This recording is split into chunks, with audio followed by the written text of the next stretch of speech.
You're listening to Metal Attack MTL with Double D here on MetalMessiahRadio.com. All right, welcome to Metal Attack MTL here on MetalMessiahRadio.com, and I'm joined here by none other than Alex Skolnick from Testament, Trans-Siberian Orchestra, and Alex Skolnick Trio, a jazz group. Something I didn't know about until, well, not too long ago. A couple hours ago. Yeah. So I'm pretty excited to see the show tonight. I've been listening to your material. Oh, thank you. Well, I want to start off, though, first. I want to start from the beginning, Kay. This is not just going to be about the trio. It's going to be about your career, sort of. I heard you were quite young, when you first joined a band called Legacy. Yes. And how old were you exactly when that happened? I was 16 years old when I joined the band. I was making my first album with the band when I was 18. And, well, before that, since you joined at a young age, did you receive any formal music training at all, or were you just like, self-taught kids, who sat in the room and... I studied with a folk guitar teacher, just a guy that, he was more like a local Bob Dylan type. Yeah, I'm from Berkeley, California, so this was a guy that would play guitar and sing at protest rallies and stuff like that, and later became a successful children's artist. And he taught me songs. A lot of Kiss, Beatles, and 50s rock. And a couple years later, I got into lead guitar. And then I studied with a couple local guitar players that were hard rock players. So I always had private lessons. But then eventually I went to the teacher of my local hard rock guitar teachers, and they had both studied with this guy from Long Island who had moved to Berkeley, California. His name was Joe Satriani. Cool. So, now you're also doing a little bit more teaching. Tell us about the winter retreat camp. Yeah, I'm doing a guitar retreat. It's basically like a music camp in the winter with Chris Broderick from Megadeth, who is a great guitar player. And we're going to be teaching guitar at all levels. And actually, the guys in my band, the trio, they're going to be playing as well as providing a rhythm section. They can play metal as well. And it's going to be a lot of fun. It's 5 days. It's between Christmas and New Year's. This is our first year doing it, but we're looking at it as possibly something that we'll do year after year. We'll see how it goes. So you're looking at trying to do maybe a format basically like the Rock and Roll Fantasy, whereas at the end they'll put on a show, or since you have your house band, your trio band? Not really, because this is really more going to be about just learning as much, guitar on the highest possible level. All right. So then you must already have you have to go in there with a little bit of experience, I imagine.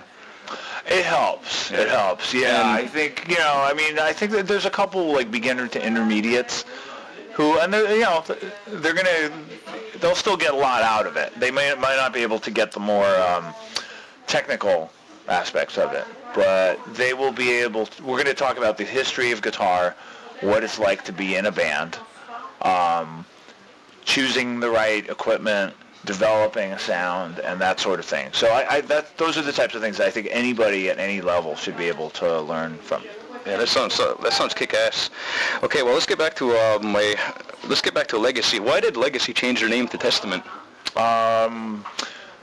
We were about to do our first record, and for the first time we had an attorney, because when you make an album, there's legal processes involved. A lot of fine lines in fine print. Right, exactly. Contracts have to be signed. So in the midst of all the paperwork, setting up a publishing company, setting up performance rights, the record deal itself, our attorney asked us if we'd done a trademark search on the name, and we said, what is that? Trademark search? And he said, it's probably nothing to worry about, but just to make sure nobody else has the rights to the name. And we said, well, what if they did? Well, that means you have to change your name. And we were horrified, Yeah, and we said, no, yeah, we're so young. All that work you did at the time, like you thought it was everything. Like, we were so young at the time. We're saying, no way, that's our name. Yeah, nobody else can have our name. So sure enough, we do the trademark search. It comes back that there is a hotel band in, I think it was in New Orleans.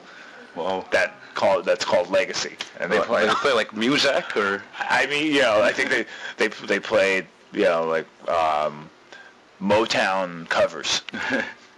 So we had to find a new name, and fast. So and All Points Bulletin went out for everybody we knew to think of names, and it was actually Billy Milano, who is the singer for the Anthrax side project, SOD, who came up with the name Testament.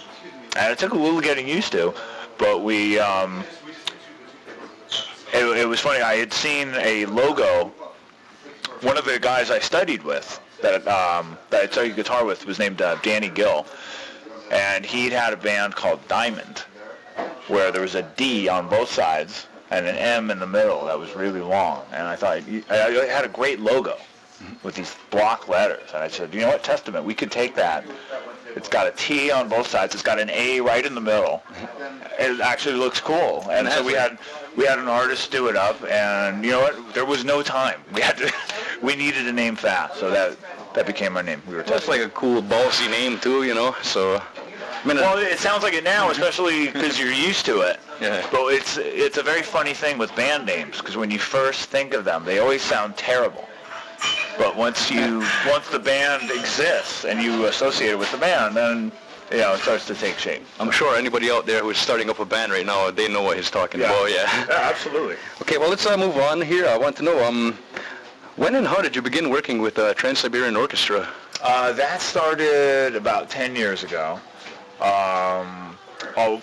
First I'll say that I'm not doing the current tour, and I didn't do the tour last year because I've just gotten so busy with other parts of my career, and it's too much time. It's nearly 3 months of time, and when you factor in the preparation time, it's really like a quarter of the year, which I just don't have anymore. Yeah. But it grew into that. When I started doing it, it was about 3 weeks long, that tour. If it was that long, I'd still be able to pull it off, probably. The producer of Sabotage is named Paul O'Neill, and he had always envisioned doing a project like that. That was sort of a project that combined musical theater and Disney and rock guitar.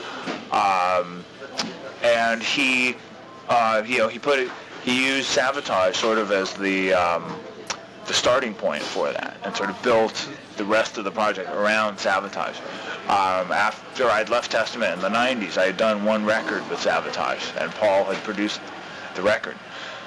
So fast forward 6 years, and he's about to do this long tour, and with tours on each coast, East Coast and West Coast. He needed another guitar player, and I had moved to New York 2 years earlier, and somehow they found out I was in New York, and that's how it started. They grabbed you right from there, huh? Yep. Is it like, what's it like working in such a big production like that, like Trans-Siberian Orchestra? It's a great experience. I used to watch these videos with bands like the Scorpions and Def Leppard, and it's so great to actually play with that kind of production. It's really fun. And there's moments in the show where, like, my guitar part was the main feature, and suddenly I have to play for 10 to 14,000 people. So it's great training. I just can't emphasize that enough. Just to be used to playing for these huge crowds every night. Plus such a big sound too, like. Yeah, it's a lot of fun. The only thing is, though, it's so intense, and there's so much going on, because you're dealing with platforms, you're dealing with lasers, fake snow, fire, and it's so much going on. It's not, as a musician, sometimes you want to do stuff that's just about the music. So when I play with these guys here, like I'm doing tonight, it's about the music.